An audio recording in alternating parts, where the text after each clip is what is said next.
Muito bem, alunos da 801. O professor Zé Carlos vai falar sobre monômios e polinômios, melhor dizendo, monômios e polinômios, que é um conteúdo da professora Sandra. Mas a professora Sandra, como está doente, então essa semana, e até ela se restabelecer, eu vou dando a parte o conteúdo dela. Então, por semana, enquanto a professora Sandra estiver doente, eu vou dar um vídeo do conteúdo dela e um vídeo de quinta-feira, que é o vídeo conteúdo meu, que é referente à parte de equações. Aqui da professora Sandra, na página 4, eu vou fazer um resumo da página 4, na qual ele começa a falar sobre monômios e polinômios. Bom, monômios. Monômios é uma expressão algébrica com um único termo. Isso aqui é um único termo, ó. Uma expressão algébrica com um único termo. Mas é Carlos, ali tem x, y, 2xy ao quadrado. Olha só, entre o 2, o x e o y não tem sinal nenhum aparente. É um sinal de multiplicação. O sinal que está entre o 2 e o x e o y é um sinal de multiplicação. Na realidade, é 2 que multiplica x que multiplica y ao quadrado. Então, por isso que nós falamos que isso aqui é um termo só. Se eu tivesse 2 mais x mais y ao quadrado, aí não. Aí eu teria 3 termos e não 2 termos, certo? Tá? Então, monômio aqui é uma expressão algébrica com um único termo. E no monômio nós temos a parte numérica que é chamada de coeficiente. Isso aqui é o coeficiente de xy ao quadrado. Nós já sabemos isso porque lá comigo na parte de equações do segundo grau, a gente vê o coeficiente ax ao quadrado mais bx mais c, não é isso? Que aquilo é um polinômio, uma equação do segundo grau é um polinômio. E a gente busca o coeficiente de a ao quadrado, o coeficiente de b elevado a 1, o a é o coeficiente de x ao quadrado, o b é o coeficiente de x elevado a 1 e o c é o termo independente. Então nós já sabemos isso lá. Então nós temos a parte numérica que seria chamada de coeficiente e temos a parte literal, que é a parte que consiste mesmo pelas letras, xy ao quadrado, que é a parte literal. Bom, mas vamos ver aqui, nós temos uma figura geométrica, tá? E que vamos calcular o volume dessa figura geométrica aqui no desenho, certo aqui? Então nós temos uma caixa com o formato de um paralelepípedo, tá?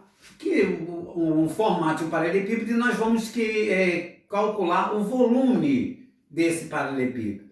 Então o volume vai ser comprimento vezes largura vezes altura. É produto, pode ser qualquer um. Certo aqui? Volume, comprimento, largura vezes altura, altura vezes largura vezes o comprimento. Como é produto, não tem problema nenhum. Vamos ver, o comprimento aqui é dado por quem? Por essa expressão, isso aqui é um monômio, ó, 2x. A largura é dada por outro monômio, y. Ué, mas o y ali só tem a letra, não tem o coeficiente. Quando não tem, nós já sabemos que é 1. Concorda? Aqui na realidade é 1y. E a altura é dada por 3z. O coeficiente é o 3, o z é a parte literal. Então, um é o comprimento, a largura, e o outro é a altura. Então, nós vamos substituir aqui, ó, 2x vezes y vezes 3z. Quando nós multiplicamos letras que são diferentes, nós multiplicamos os seus coeficientes e repetimos as letras. Então, ó, 2 vezes 1, 2 vezes 3, 6. E repetimos as letras, x, y, z. Mas peraí, Zé Carlos, não vai somar, repetir a base e somar os expoentes? Se por acaso as letras fossem iguais, tivessem a mesma base.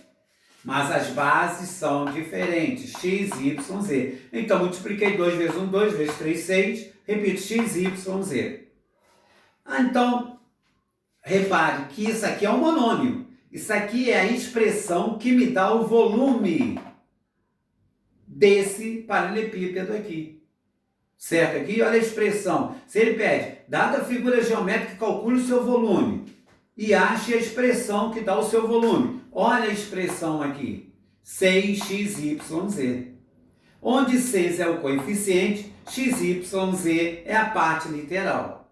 E o que seria valor numérico? Valor numérico nós já fazemos lá quando a gente substitui delta na equação do segundo grau, lá nas aulas de quinta, não é isso?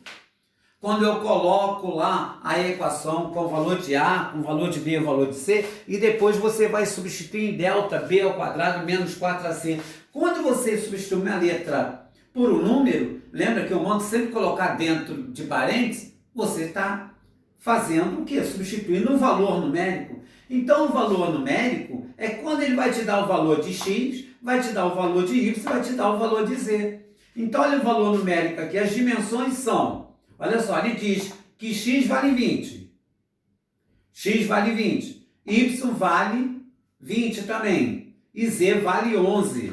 Ué, se eu sei o valor de x, sei o valor de y e o valor de z, então se eu substituir vai ficar 6, que multiplica x, que é 20, que ele me deu o valor, que multiplica 20, que ele me deu o valor de y, que é a largura, vezes a altura, que é quanto? Que é o z.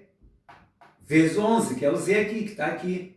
Então, multiplicando 6 vezes 20, vezes 20, vezes 11, vai dar 26.400 centímetros cúbicos. Porque quando nós tratamos de volume, a unidade é elevada ao quadrado ou ao cubo. Se fosse área, seria elevada ao quadrado.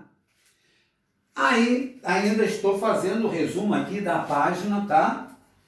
Pegando os elementos importantes, falamos de valor numérico e vamos falar sobre, para você escrever aí o coeficiente e a parte literal. Isso aí é sobre a página, é referente à página 5, tá? Referente à página 5, ele deu lá uns monômios, onde o 12 vai ser o quê? O coeficiente, x ao quadrado e y é a parte literal.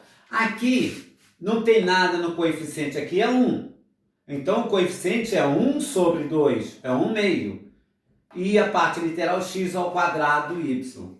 Na letra C o coeficiente seria 50 e a parte literal x ao quadrado y. Agora monômios semelhantes, referente aí à página 5. Monômios semelhantes. Isso é importante para que possamos somar ou subtrair, tá? Agrupar termos semelhantes. Nós temos que entender que só podemos fazer isso se os termos são semelhantes. Ué, Zé Carlos, como é que é o termo? 2 ou mais termos são semelhantes quando as suas letras, a sua parte literal, elas são exatamente iguais. As letras, inclusive os seus expoentes, tá? Então não basta só ter a mesma letra. Se um é x ao quadrado, o outro é x ao cubo, eles não são semelhantes. Tá? Então, não me importa também o coeficiente. Os coeficientes podem ser diferentes. O que me importa é que a parte literal elas sejam iguais. Aqui A, o expoente não tem nada, é 1. É A elevado a 1, B elevado a 1. A elevado a 1, B elevado a 1. A elevado a 1, B elevado a 1, A elevado a 1, B elevado a 1. Repare que todos os coeficientes são diferentes, não tem problema. Mas eles são termos o quê? Semelhantes. Então, quando vamos agrupar termos semelhantes, nós vamos usar a parte de números relativos, a soma de números sinais iguais ou a soma de números sinais diferentes. Vamos repetir a parte literal e vamos cair numa soma de números sinais iguais ou numa soma de números sinais diferentes. Nós vamos fazer mais à frente. A questão 1, tá? A questão 1, então fiz o resumo sobre a página 4 e 5. Na questão 6, ele tem aqui um paralelogramo. O que seria aí um paralelogramo? Seria um quadrilátero, tu tem 4 lados aqui, que os lados paralelos, ó, tem 2 pares de lados paralelos, ó, paralelos, paralelos, paralelos e paralelos, ó.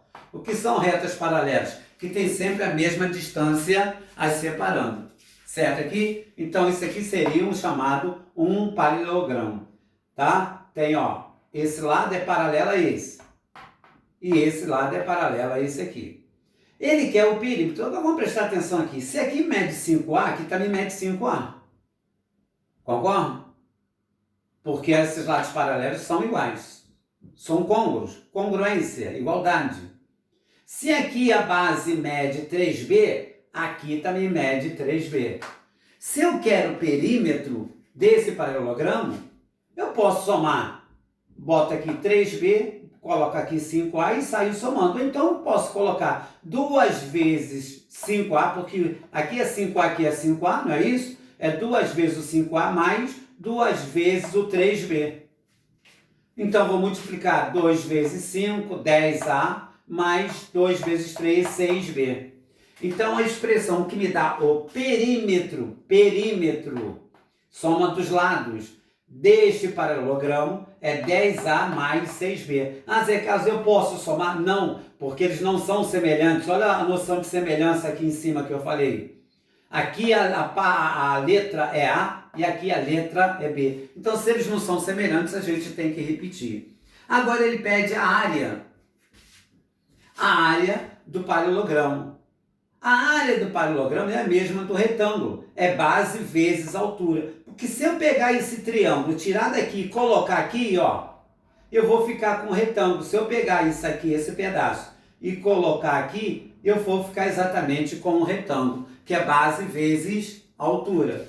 Base, que no caso seria isso aqui, altura, tá? Olha aqui a reta da altura. A altura que nós podemos colocar aqui fora, que nós vamos ver em outros exemplos também, tá? Isso aqui é só a primeira noção. Então, para calcular a área é base vezes altura. A base, que é 3b, a altura, que é h.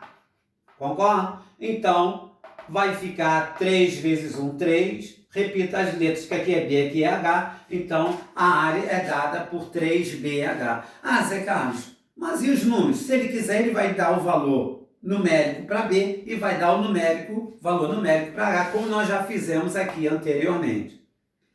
Agora vem aqui a questão 2 a respeito de um quadrado, na qual ele vai, por falta de espaço, eu só comecei aqui a questão e depois na live eu vou apagar e nós vamos continuar, eu vou fazer o resto com vocês. Então, na questão 2, a medida dos lados desse quadrado L, quadrado L. Se é um quadrado, os lados são iguais. Se os lados são iguais, você pode botar a letra que você quiser. Ele colocou L. Como poderia ser X, X, X e X, que L, L, L e L. E a área que seria a área? Essa parte aqui de dentro é a área. Somando as extremidades aqui, ó, as laterais, seria o perímetro. O perímetro, então, seria L mais L mais L mais L, daria 4L. Ou 4 vezes o valor do lado, que é a mesma coisa, que o perímetro é igual a 4L. A área é dada por lado vezes lado.